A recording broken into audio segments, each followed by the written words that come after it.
오늘은 하나님 말씀은 구약 성경 하박국 제3장입니다. 하박국 제3장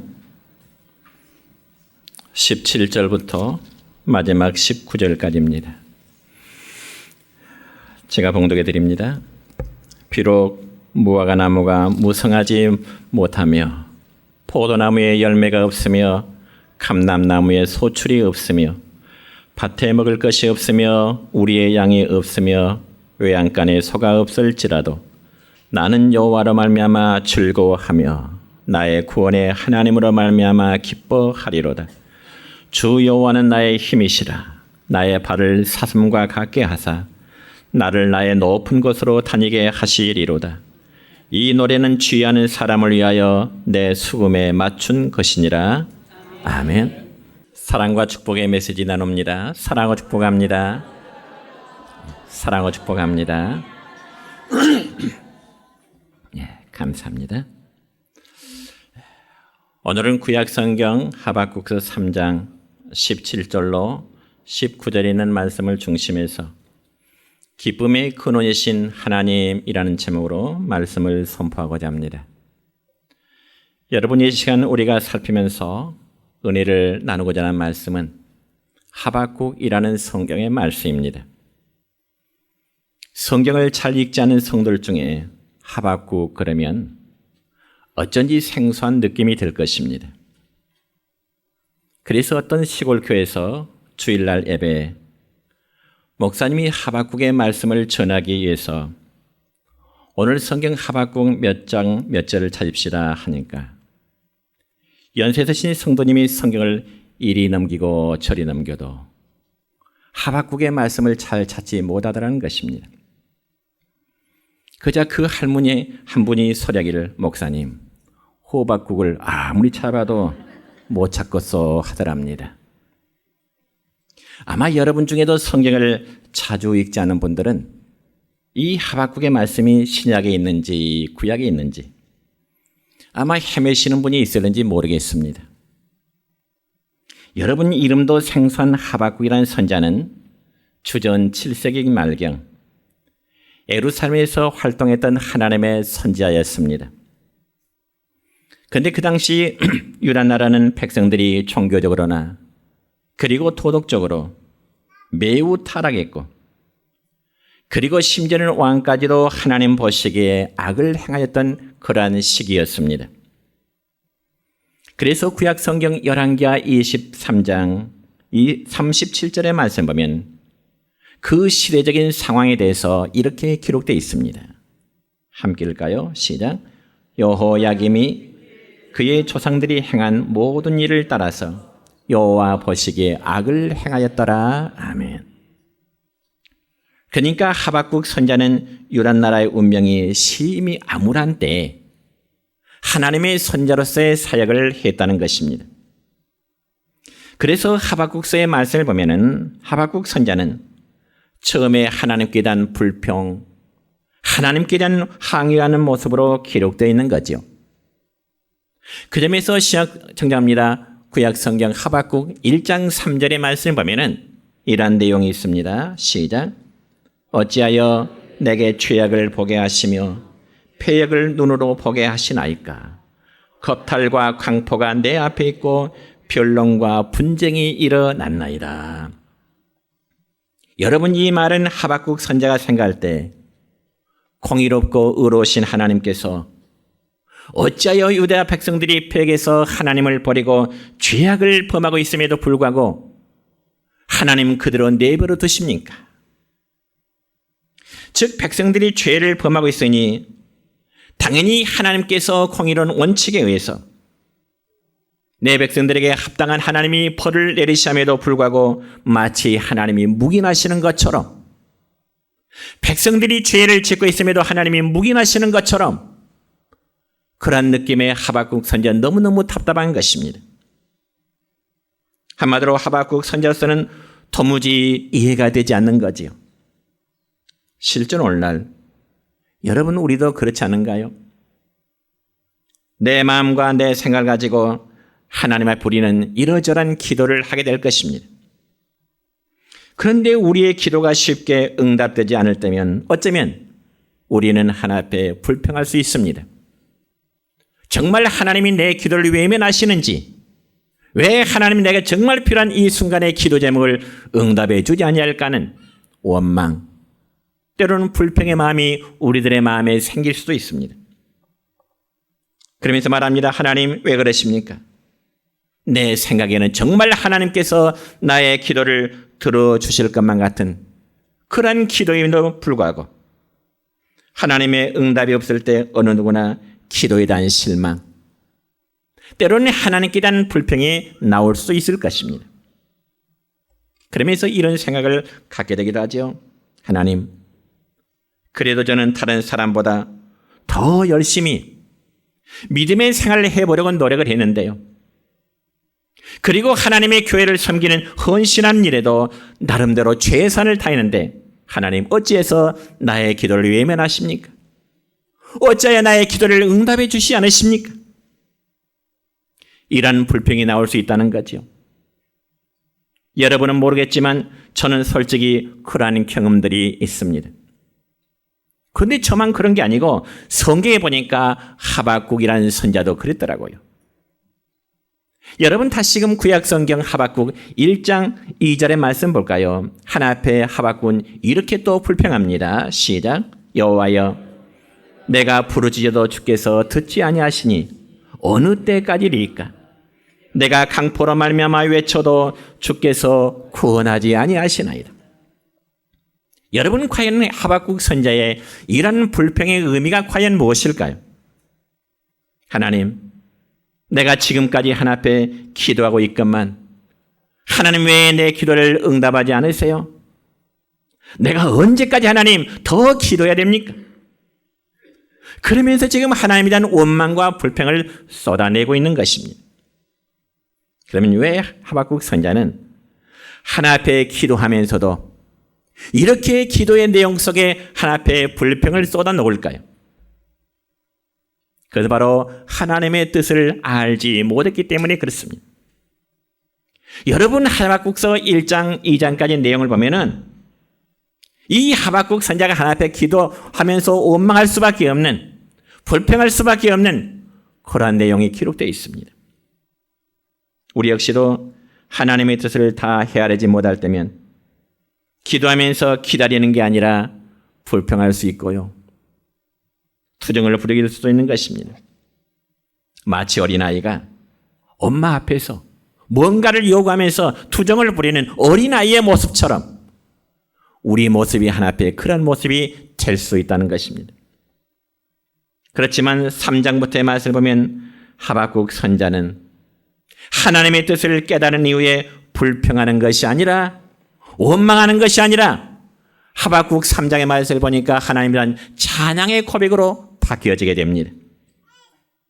그러면 과연 하박국 선자가 깨달은 그 하나님의 뜻은 과연 무엇일까요? 그건 바로 이스라엘 백성들의 고통과 좌절 속에서도 언제나 하나님은 그들과 함께하고 계신다는 사실이었습니다. 그리고 또한 하나님께서는 약속을 지키시려고 지켜보고 계신다는 사실이었습니다. 그러니까 하나님은 백성들의 죄악을 깨닫도록 하기 위해서 어쩌면 잠시 우리에게 삶의 고통을 주시지만은 하나님의 언약 백성을 영원히 버리지는 않는다고 하는 사실인 것입니다. 그래서 하박국 선자는 그때야 하나님을 신뢰하는 법을 배우게 되는 것입니다. 그리고 자기 자신에 대한 슬픔에서 이제는 자기 민족에 대한 슬픔으로 바뀌어지게 되는 거죠. 여러분, 그 결과 그는 하나님께서 그동안 쭉 지켜보고 계셨다는 그 사실 앞에 오히려 감사의 고백을 드리고 있습니다. 그래서 오늘 읽은 본문 18절의 말씀을 함께 읽을까요? 시작. 나는 여호와로 말미암아 즐거워하며 나의 구원의 하나님으로 말미암아 기뻐하리로다. 아멘. 이런 찬송의 고백이 우리 모두의 고백이 되시기를 축원합니다. 여러분, 우리의 삶 속에 기쁨과 불평은 우리가 어떻게 생각하느냐에 따라 달려 있습니다. 즉, 똑같은 환경 속에서도 어떤 사람은 매사에 기쁨으로 살아가는 사람이 있는가 하면 또 어떤 사람은 매사에 불평으로 살아가는 사람도 없지 않아 있습니다. 그렇다면 여러분, 하박국 선자는 어떻게 불평해서 기쁨과 감사로 바뀌어질 수 있었을까요? 그의 환경이 바뀌어졌기 때문에 불평이 기쁨으로 바뀌었을까요? 아니요, 그렇지 않습니다. 여러분, 자기를 지켜보고 그리고 자기 민족을 살피고 계시는 그 하나님의 뜻을 알았기 때문에, 깨달았기 때문에 호세아, 하박국 선자는 감사할 수 있었던 것입니다. 다시 말씀드려 하박국 선자 역시 그는 시대적인 환경과 자기의 처지를 보면 정말 마음도 슬프고요, 모든 삶이 답답하여 어쩌면 문제투성이처럼 자신의 삶의 모습이나 백성들의 삶을 모습을 볼 때 마치 문제투성이처럼 보였습니다. 그럼에도 하박국 선자는 그러한 문제 속에서도 기뻐하게 되는 법을 배우게 되므로 슬픔을 통과하고요, 그리고 자신의 고통을 통과할 수 있었던 것입니다. 그러므로 여러분, 진정한 기쁨이란 어떤 외적인 환경에서 생기는 것이 아니라 저와 여러분의 마음속에서 생기는 것임을 여러분 믿으시기를 바랍니다. 그렇다면 여러분, 우리 모두가 예수님을 믿으면서 그리고 성령께서 함께 통행하시는 사람이라고 스스로 깨닫는다면 여러분은 여러분 자신을 어떻게 평가하고 싶으신가요? 여러분은 기쁨의 사람이신가요? 아니면 슬픔의 사람이신가요? 그래서 매일매일 감사하면서 살아가신가요? 아니면 불평과 불만으로 그런 삶을 살아가신가요? 특별히 사람이란 대부분 자신의 삶이 풍족함에도 자족하지 못하고 느끼면서 살아가는 분들이 참 많습니다. 그니 소위 풍요함 속에서도 스스로는 빈곤함을 느끼면서 살아가게 되는 거죠. 그래서 감사해야 될 상황에도 감사를 모르며 살아야 됩니다. 오늘 말씀의 주인공인 하박국 선자도 역시 그러했습니다. 그는 하나님께서 자신과 그의 백성들이 행하신 뜻을 알지 못했기 때문에, 하나님의 뜻을 깨닫지 못했기 때문에 그는 하나님 앞에 불평과 원망을 쏟아낸 거 아니겠습니까? 어떻게 했나요? 하나님의 백성들이 범죄하고 있는데 왜 하나님은 범죄한 자들의 죄를 그냥 보고만 계십니까? 그러면서 하박국 선자가 하나님께 불평했잖아요. 그때 하나님은 마치 하박국 선자를 달래듯이 이렇게 말씀하십니다. 뭐라고요? 하박국아, 내가 범죄한 너희 백성들의 죄를 보고 그냥 있는 게 아니야. 잠시 후면 저 거대한 바벨론 나라가 일어나 너희의 백성들을 칠 거야. 그자 하박국 선자는 하나님께 또 이렇게 또 항변합니다. 하나님, 왜 하필이면 저 이방 나라 바벨론 나라를 들어서 심판의 도로 사용하시려고 하십니까? 한마디로 선자 입장에 볼 때는 수치스러운 것 아니겠습니까? 차라리 범죄한 자들의 행위를 따라서 하나님이 차라리 직접 심판하시면 더 낫겠는데 왜 하나님은 이방 나라를 들어서 자기 백성들을 친다고 하시니 얼마나 선자로서는 자존심이 상할 일이냐 그 말이죠. 여러분, 예를 들어서 내 집의 강아지도 내 식구의 발길에 차이면 괜찮은데 다른 사람의 발길에 차이면 대단히 기분 나빠할 것입니다. 그와 마찬가지로 여러분, 하나님은 유다 백성들의 죄악됨을 보고 저 바벨론 나라를 들어서 그 백성들을 심판하시겠다고 하시는 것입니다. 그러니 하박국 선자 입장에서는 하나님께 원망과 불평을 쏟아낼 수밖에 없습니다. 그런데 여러분이요, 사람이란 한 번 불평이 생기기 시작하면 모든 것을 걸고 넘어지려고 하는 그런 습성이 있습니다. 아니, 언제는 하나님께서 범죄한 자들의 행위를 그대로 보고만 계신다고 불평하더니 이제는 하나님께서 이 이방인들을 들어서 범죄한 자기 백성들을 심판하신다고 하니까 그것도 불평하고 있는 거 아니겠습니까? 그럼 어떻게 하라는 말인가요? 오늘날 우리도 어떤 사람과의 대화를 나누고자 할 때 마음이 통하면 서로 간에 진실한 대화가 이루어질 수 있습니다. 그렇지만 어느 한편이 막무가내로 일방적이다 보면은 대화가 통하지 않잖아요. 그 결과 더 이상 대화에 진전이 없습니다. 그래서 하나님은 하박국 선지자에게 말씀하시기를, 하박국아, 비록 바벨론 나라가 범죄한 너희 백성들을 치지만은 그들도 역시 그들이 저지른 죄악으로 인해서 내가 그들을 멸망시키리라 말씀하십니다. 그러자 하박국 선지자는 그때서야 하나님의 뜻을 깨닫게 된 것입니다. 그리고는 그 전에 불평이 아니라 이제는 하나님께 대한 감사의 고백을 드리고 있다는 것입니다. 오늘 본문 말씀 다시금 읽을까요? 17절과 18절의 말씀입니다. 시작. 비록 무화과 나무가 무성하지 못하며 포도나무에 열매가 없으며 감람나무에 소출이 없으며 밭에 먹을 것이 없으며 우리의 양이 없으며 외양간에 소가 없을지라도 나는 여호와로 말미암아 즐거워하며 나의 구원의 하나님으로 말미암아 기뻐하리로다. 아멘. 여러분, 이 얼마나 기쁨에 찬 찬양의 고백입니까? 우리 역시 이라는 기쁨의 찬양을 함께 고백하도록 하겠습니다.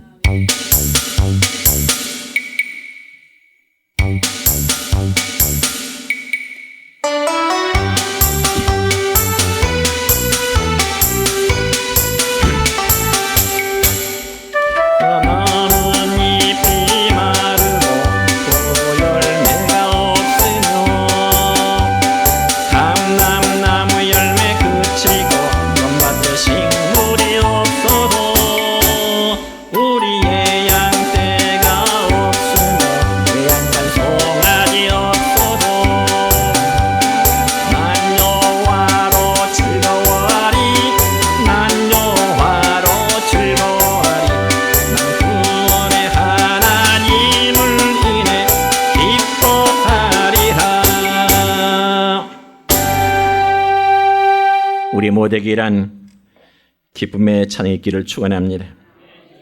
여러분, 세상 사람들은 무화과 나무의 열매가 풍성히 열매야 기뻐할 수 있고 논밭에 식물이 가득이야 기뻐할 수 있습니다. 그리고 외양간에 많은 가축이 있어야 기뻐하고 감사할 수 있습니다. 그러나 하나님의 사람들은 세상적인 보이는 조건들이 충족해서만 기쁨과 감사가 아니라 오늘 하박국 선지자가 고백했듯이 여호와로 인하여 즐거워하고 구원의 하나님을 인하여 기뻐할 수 있는 우리 모두가 되시기를 축원합니다. 물론 그렇다고 해서 우리 신앙인들에게는 삶의 눈물이 없어야 된다고 하는 그런 의미는 결코 아닙니다. 여러분, 성경에 보면 우리 인생에는 슬픔도 있고요, 그리고 눈물도 있습니다. 그래서 어떻게 보면 성경을 쓴 사람도 이런 눈물의 사람이었습니다. 여러분, 시편의 기자들도요 눈물의 시편을 기록했고요, 하나님의 사람들도요 그 시기의 타락과 모든 것이 상실된 것을 보면서 눈물로 하나님께 나가고 눈물로 그 백성들에게 하나님의 말씀을 선포하게 됩니다. 뿐만 아니라 신약 성경에는 사도 바울 역시 그 시대의 악과 하나님을 사랑하지 않는 모습을 보면서 눈물의 심정으로 편지를 썼는데 그게 바로 바울 서신입니다. 그러면 여러분, 하나님께서는 우리에게 저런 기쁨과 감사를 강조하시면서 왜 하나님의 사람들에게 때로는 삶의 눈물이 나오도록 할까?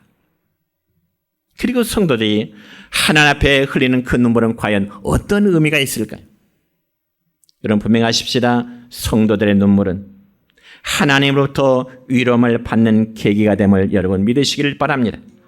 그리고 성도의 눈물은 하나님의 사랑을 받고 있다는 증표가 되는 것이지, 성도의 눈물은 결코 천박한 그런 슬픔의 표현은 결코 안 된 것입니다. 그래서 하박국 선지자는 바로 이러한 하나님의 뜻을 깨달은 이후에 고백하기를, 나는 여호와로 말미암아 즐거워하며 나의 구원의 하나님으로 인하여 내가 기뻐하겠노라, 그라는 고백합니다.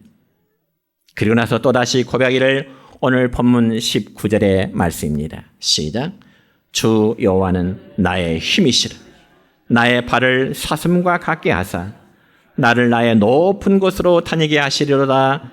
이 노래는 취하는 사람을 위하여 내 숨에 맞춘 것이니라. 여러분, 앞에서도 말씀을 드렸듯이 하박국의 말씀은 처음에 하나님이라는 불평으로 시작됐지만 결말은 이처럼 하나님께 대한 기쁨과 찬양으로 끝을 맺고 있는 것입니다. 그렇다면 여러분, 우리에게 가족이 있고 우리에게 이웃이 있고 내 주변에 친구가 있음을 여러분 감사할 수 있기를 바랍니다. 여러분, 노천명이라는 시인이 쓴 감사라는 간략한 시가 있는데 그 내용은 이렇습니다.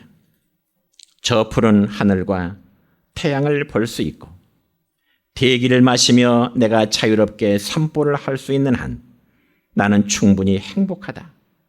이것만으로 나는 신에게 감사할 뿐이다. 이런 시가 있습니다.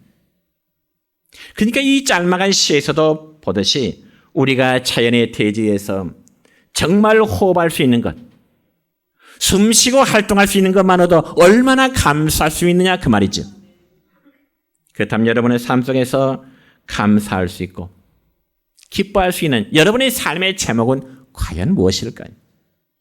한번 곰곰이 생각해 보실까요? 제가 여러분의 만약에 숙제를 드린다면 여러분이 지금 이 순간에 10가지를 하나 앞에 한번 감사해 보세요 한다면 첫 번째는 무엇을 감사하고 싶으십니까? 두 번째는 어떤 감사하고 싶으세요? 마지막 10번째는 어떤 감사를 드리고 싶으십니까? 지금 저와 여러분의 가슴에 심장이 지금 뛰고 있으면 한번 감사해 보십시오. 그리고 내 주위에 나를 필요로 하고 나를 사랑하는 사람이 있음을 감사하고 또 기뻐해 보십시오. 그리고 오늘 또 이 시간 하나 앞에 나와 예배 드릴 수 있는 믿음과 건강이 유지됨을 감사해 볼 수 있으시길 바랍니다. 이런 이야기가 있어요. 어떤 사람이 여행을 하다 보니까 주일날을 겹치게 되었습니다. 그래서 그 여행객은 가까운 교회라도 가서 예배를 드려야겠다 생각하고요. 그래서 교통 정리를 하고 있는 경찰에게 묻기를 이 근처에 가까운 교회가 어디 있나요? 물었습니다. 그자 그 경찰은 몇 블록 멀리 떨어져 있는 교회가 있다고 가르쳐 주었습니다. 그래서 그 여행객은 경찰이 가르친 대로 길을 가다가 그곳에 못 미쳐서 또 어떤 곳에 작은 교회가 있는 것을 발견하게 되었습니다. 그자 그 여행자는 다시 돌아와서 자기에게 길을 안내해 준 경찰에게 묻습니다. 아니, 이 블록 안에 가까운 곳에도 교회가 있는데 왜 저에게 먼 곳에 있는 교회를 가도록 안내해 주셨습니까? 그렇게 물었습니다. 그자 그 경찰은 웃으면서 여행객에게 이렇게 답을 하는 거죠. 나는 어느 교회가 좋은지 가보지 않았기 때문에 잘 모릅니다. 그러나 분명한 것은 일요일에 교통 정리를 하다 보면 내가 말한 저 먼 교회에서 나오는 교인들의 얼굴이 제일 밝고 또 기쁨이 가득한 것 같아서 내가 당신에게 그 거리는 멀지만 그 교회를 소개한 것입니다. 그렇게 답변을 했다는 것입니다. 성도 여러분요, 예배를 드리고 난 여러분의 얼굴을 다른 사람이 볼 때 어떤 모습으로 비춰질까 한 번쯤 생각해 보셨습니까? 교회에서 예배를 드리고 나온 당신의 얼굴 보니 나는 교회 못 가겠어. 예배를 드리고 나온 당신의 표정을 보니, 당신의 얼굴을 보니 나 교회 못 가겠어. 아니면 예배 드린 당신의 얼굴을 보니 뭔가 기쁨이 있는 것 같고 당신이 나가는 교회 속에서 뭔가 평안이 있는 것 같기에 나도 교회에 나오고 싶은 마음이 있습니다. 그런 반응을 보일 것 같습니까? 정말 우리가 예배를 들은 후에 우리의 모습들이 정말 기쁨의 표정, 감사의 표정이라면 우리의 기쁨이, 우리의 감사가 믿지는 세상 사람들에게 그대로 전달될 줄 믿습니다. 여러분, 사람의 감정이란 항상 전염성이 있습니다. 예를 들어 어떤 곳에 10사람이 있는데 그 10사람 가운데 한두 사람만 우울한 감정을 가지고 있으면 그 분위기는 금세 우울한 표정으로 바뀌어져 버릴 것입니다. 그러나 반대로 우울한 사람이 모여있는 것에 기쁨의 분위기를 띄우는 사람이 한두 사람만 있다면 그 우울한 사람의 감정들이 기쁨의 분위기로 또 바뀌어지게 될 것입니다. 그러니까 사람의 감정은 좋은 것도 전염되지만 나쁜 점도 전염된다는 것입니다. 맞습니까? 그러면 여러분, 우리의 몸이 따뜻해지려면 어떻게 될까요? 불가에 가까이 가야 되겠죠. 몸을 물에 적시려면 물속에 들어가야 되겠죠. 그렇다면 우리가 항상 매사에 기쁨을 가지고 살다면 어떻게 될까요? 오늘 성경 말씀처럼 기쁨의 근원이신 하나님께 나오시면 될 것입니다. 그리고 그분께 내 삶의 전부를 맡기면 하나님께서 내 안에 새로운 기쁨을 새롭게 하실 줄 믿습니다. 그래서 마지막으로 시편 118편 24절의 말씀 보면 이런 말씀이 있습니다. 시작. 이날은 여호와께서 정하신 것이라. 이날에 우리가 즐거워하고 기뻐하리로다. 아멘. 이날은 무슨 날일까요? 이날은 무슨 날일까요? 주일입니다. 성도들이 주일날 교회 나가서 드린 예배는 정말 기쁨으로, 정말 감사로 그런 예배 되시기를 축원합니다. 정말 여호와께 드리는 주일날입니다. 그러니 이날의 우리 예배는 기쁨의 예배가 되어야 되겠죠. 자, 말씀했습니다. 성도 여러분, 우리가 믿음의 생활을 하는 가운데 기뻐하는 모습을 정말 다른 사람들에게도 보여줄 수 있기를 바랍니다. 물론 때로는 우리도 고통과 슬퍼할 때가 있습니다. 그리고 때로는 눈물을 흘릴 수 있습니다. 그러나 우리는 슬픔 이상의 존재들입니다. 왜 그럴까요? 내가 믿는, 여러분이 믿는 하나님이 바로 기쁨의 근원이시기 때문에 그렇습니다. 우리의 모든 기쁨과 감사가 여러분의 삶 속에 충만하시기를 주 예수 그리스도 이름으로 다시 한번 축원합니다.